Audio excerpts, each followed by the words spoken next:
నమస్కారం. ఎత్ర నార్యస్తు పూజ్యంతే రమంతే తత్ర దేవత. ఎచ్చట స్త్రీలు పూజింపబడతారో అచ్చట దేవతలు సంచరిస్తారు.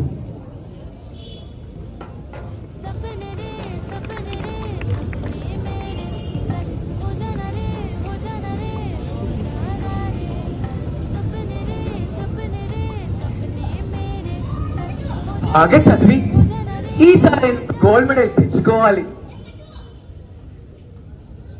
ఒక మంచి హాస్పిటల్లో వర్క్ చేయాలి. చాలా మంది పేషెంట్స్ ని హెల్ప్ చేయాలి. సెటిల్ అవ్వాలి. తర్వాత అమ్మ నాన్నని బాగా చూసుకోవాలి. ఇదే నా అందమైన కళ. 31 ఏళ్ల వయసులో ఇంకా పెళ్లి చేసుకోకుండా చదివి ఏం సాధించాలని? ఉండేది ఒక కూతురే కదా. ఒక మంచి అబ్బాయిని పెళ్లి చేసుకొని తల్లిదండ్రికి భారం తగ్గించుకోవచ్చు కదా. ప్రశాంతంగా ఇంట్లో ఉండొచ్చు కదా. అలా అనకండి. ఒక గొప్ప డాక్టర్ అవ్వాలనేది చిన్నప్పటి కదా. దానికోసం బాగా పని చేస్తుంది. తన పనిలో ఉన్న ప్రేమ కన్నులో చూపిస్తుంది. తన మాటలో వినిపిస్తుంది. తన పనిలో తెలుస్తుంది. తన ఖచ్చితంగా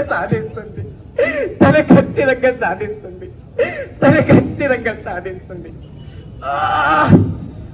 ఏంట్రా 36 hours షిఫ్ట్ అంట. చాలా టైర్డ్ అయిపోయినా.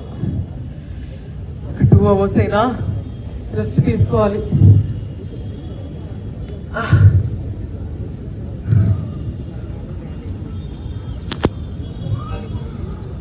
అమ్మకి కాల్ చేయలేదు, దొరకలేదు.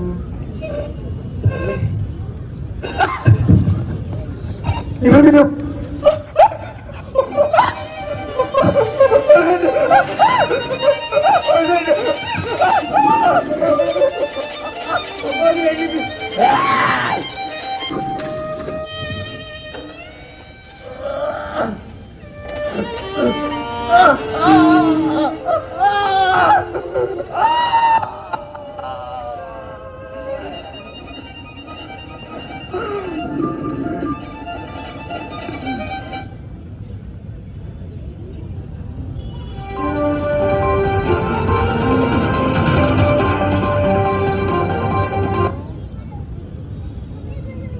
హలో మూర్తి, నేను కోల్కతాలోని ఆర్జికర్ మెడికల్ కాలేజ్ నుంచి లైవ్ రిపోర్ట్ చేస్తున్నాను. ఇక్కడ చూసినట్లయితే డ్యూటీలో ఉన్న మహిళా డాక్టర్ అనుమానాస్పద స్థితిలో చనిపోయినట్టుగా మనం చూస్తున్నాం. దీన్ని ఆత్మహత్య అని అథారిటీస్ చెప్తున్నారు. ఒక అమానుష విషయం ఏంటంటే 3 గంటల నుండి మృతురాలి తల్లిదండ్రుల్ని లోపలికి అలౌ చేయట్లేదు. మృతురాలి తల్లిదండ్రులు తీవ్ర ఆవేదనని వ్యక్తం చేస్తున్నారు. ఇప్పుడు పేరెంట్స్ని లోపలికి పంపిస్తున్న దృశ్యాల్ని మనం లైవ్లో చూడొచ్చు.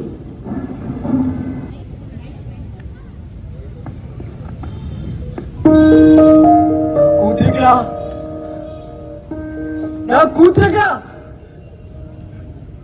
సార్, నా కూతురుగా సార్.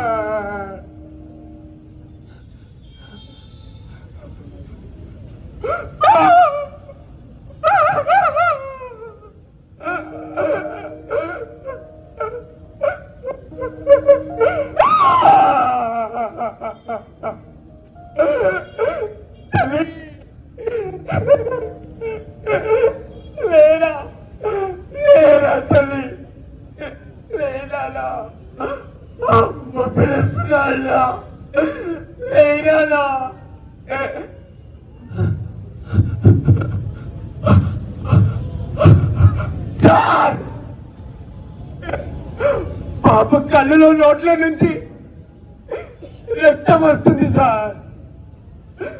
పాపకి బట్టలు లేవు సార్. ఆత్మహత్య అంటారేంటి సార్? కాదు, ఆత్మహత్య కాదు, నా చేతిలో పెరిగిన చిట్టతనం సార్. నేను చూడలేని విధంగా చేశాను కదా సార్. హలో మూర్తి, ఇప్పుడే అటాప్సీ రిపోర్ట్స్ రిలీజ్ చేశారు. ఇది ఆత్మహత్య కాదు, అత్యాచారం చేసి హతమార్చినట్లుగా తెలుస్తుంది.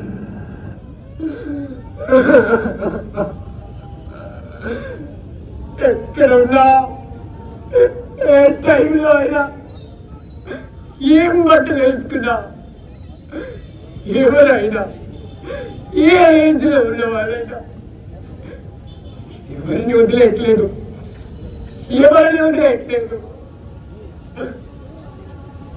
ఎవరు లేరా? ఇక్కడ ఎవరు లేరా? ఈ సమాజంలో ఇంత ఘోరమైన సంఘటన జరిగితే ప్రతిస్పందించే వాళ్ళు ఎవరు లేరా? తను పని చేసే చోటు ఒక మహిళా డాక్టర్ని ఇంత ఘోరంగా ఇట్లా చేస్తే ప్రశ్నించే వాళ్ళు ఎవరు లేరా? ఎవరు లేరా? ఈ సమాజంకి రాత్రి పగలు సేవ చేసిన వారి పక్షంలో మాట్లాడడానికి ఒక్కర్లేరా?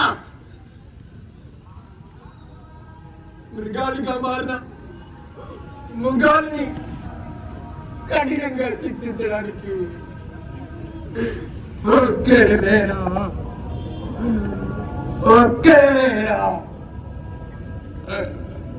కష్టం.